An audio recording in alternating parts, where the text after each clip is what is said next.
Okay, Assalamualaikum warahmatullahi wabarakatuh dan selamat sejahtera. Semoga kamu semua berada dalam keadaan yang baik, dah makan, dah sarapan. Okay, jadi hari ini kita akan masuk bab yang baru, iaitu bab 5, bulatan. Di mana hari ini kita nak fokus pada sifat bulatan ataupun ciri-ciri yang ada dalam bulatan lah. Okey kelas, yang pertama sekali, kita lukis dahulu bulatan. Satu bulatan yang besar lah Di mana langkah dia yang pertama, kamu letak sahaja satu titik di mana-mana pada kamu punya buku ataupun kertas. Bulatkan satu titik, titikkan dia besar sikit supaya nampak. So itu adalah titik kamu.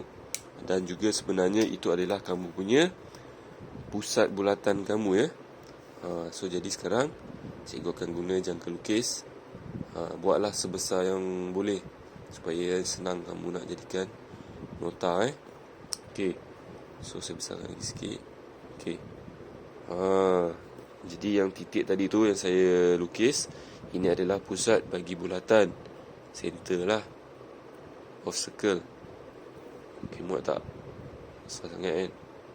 Kecil sikit So lukiskan satu bentuk bulatan. Tak nampak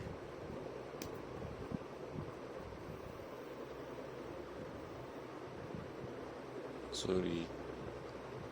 Buat satu bulatan besar daripada titik dia. Kejap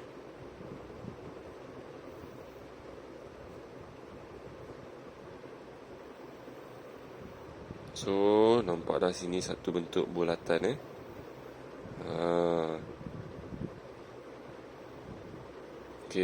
itu dia. Jadi cikgu tandakan pada titik bulatan kamu ini dengan O. O ini merujuk kepada pusat bulatan lah. Kemudian apa lagi ciri-ciri dalam bulatan yang kamu kena tahu? Yang paling penting lah, asasnya adalah katakan cikgu buat satu garisan daripada lengkung bulatan ni, ataupun kita sebut lilitan bulatan ni, dia melalui pusat bulatan. So kat sini cikgu cuba tandakan dengan satu simbol lah, tanda A. Cikgu letak kat sini A lah A letak kat sini. A.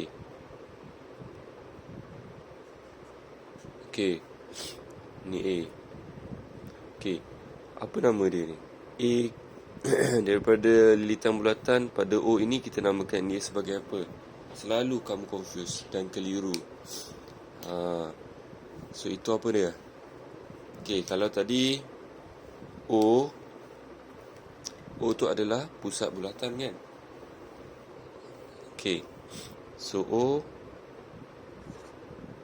adalah pusat bulatan.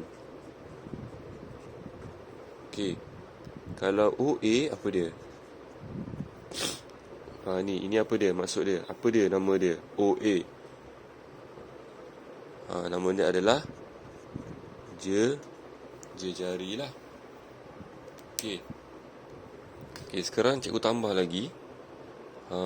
So satu garis lurus ni daripada titik bulatan kamu ni.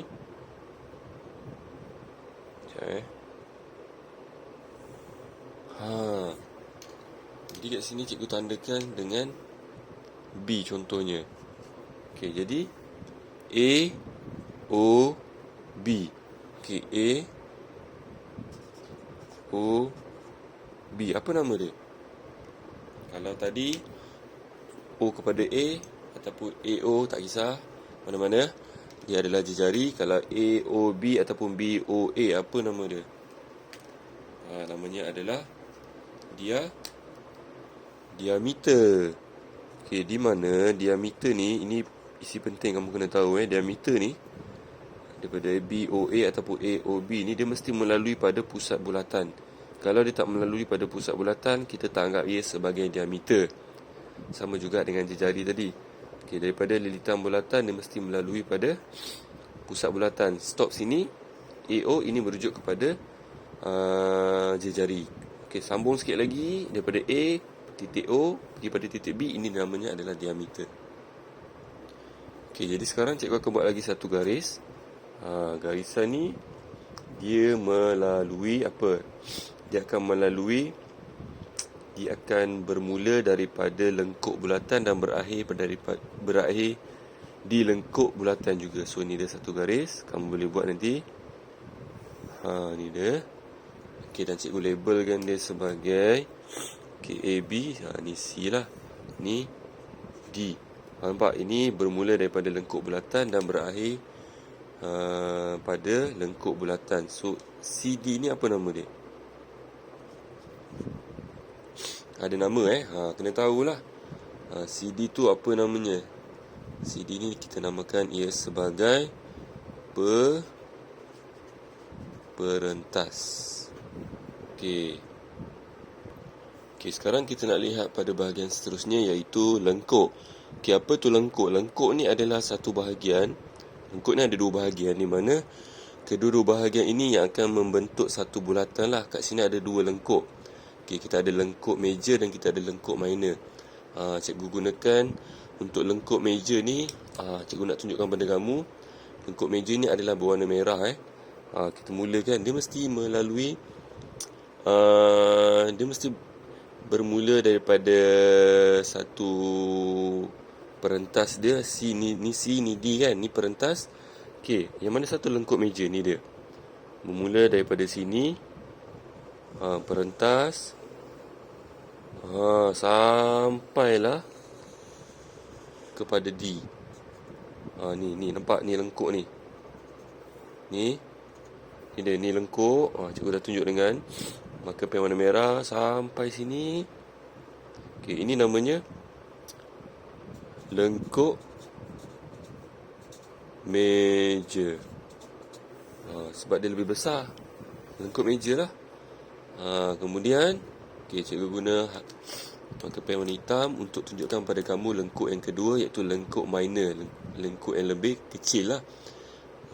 Ni dia, bermula daripada C juga.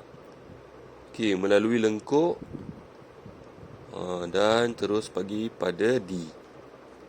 So ini merujuk kepada lengkuk minor sebab dia lebih kecil lengkuk ni. So namanya minor.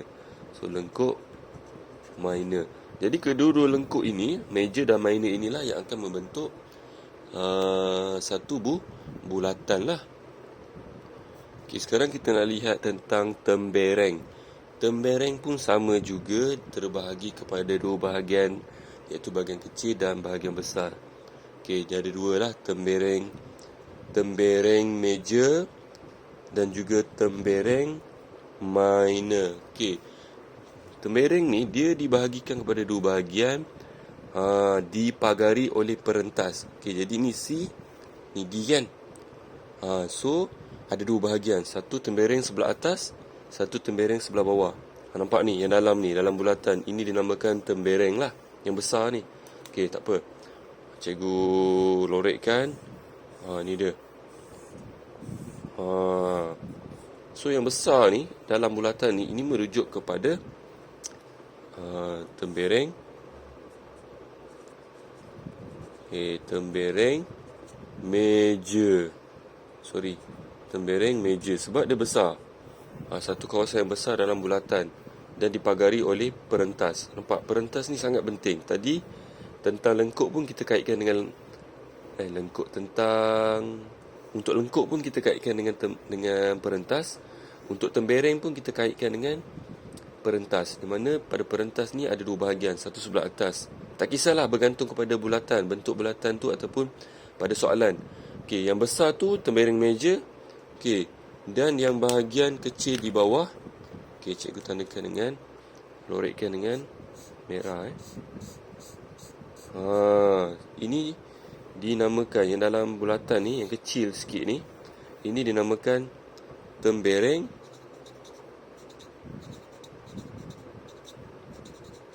minor. Okey, boleh. Sebab dia lebih kecil, minor lah. Besar, major. Tu je. Okey. Kemudian kita nak lihat yang terakhir, sektor. Sektor pun ada dua bahagian. Satu sektor major, ada satu lagi sektor minor. Ini mudah je. Sektor ni dia kita sebut dia sebagai sektor major bila mana sektor itu lebih besar daripada semi bulatan. Itu sektor major. Mana sektor major ni? Nampak ni? Kat dalam bulatan ni yang tadi kamu sebut tembereng major ni, nampak saiz dia lebih besar daripada separuh bulatan kan? Kalau saiz dia lebih besar daripada separuh bulatan, maka kita sebut ia sebagai sektor major. Sebab dia lebih besar, dia lebih besar daripada semi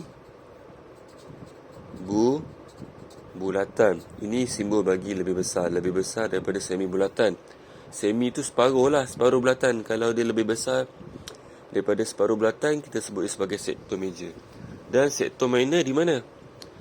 Sektor minor ni dia berada di bahagian cikgu terlepas pandang tadi. Katakan cikgu buat satu garis. Contoh ini terlepas tadi. Sorry. Ni dia. Ini kawasan yang di sini. Yang cikgu lorekkan dengan warna biru ni. Sorry tadi salah. Cikgu terlupa nak tambah. Ini merujuk kepada sektor major, di mana saiznya adalah lebih besar daripada semi bulatan lah. Nampak ni? Ni kan? So saiz dia lebih besar daripada semi bulatan. Yang di sini lebihan ni, kawasan lebihan ni. Yang di sini ini kita namakan dia sebagai sektor minor, dan syaratnya saiz dia adalah mesti kurang daripada saiz semi bulatan. Ni maksudnya kurang. Saiz bagi sektor minor mesti kurang daripada separuh bulatan. Nampak? Ni yang cikgu lorekkan ni. Saiz dia adalah lebih kecil daripada separuh bulatan. Baru kita sebut ia sebagai sektor minor. Sama juga dengan sektor major, saiznya mesti lebih besar. Nampak? Lebih besar daripada separuh bulatan. Baru kita sebut ia sebagai sektor major. Boleh So itulah antara beberapa sifat bagi bulatan yang kamu kena tahu. Jadi tolong salin dalam nota, dalam buku kamu, buku tulis. Tengok video ni untuk kamu faham dan jelas ciri-ciri ataupun sifat-sifat bagi bulatan.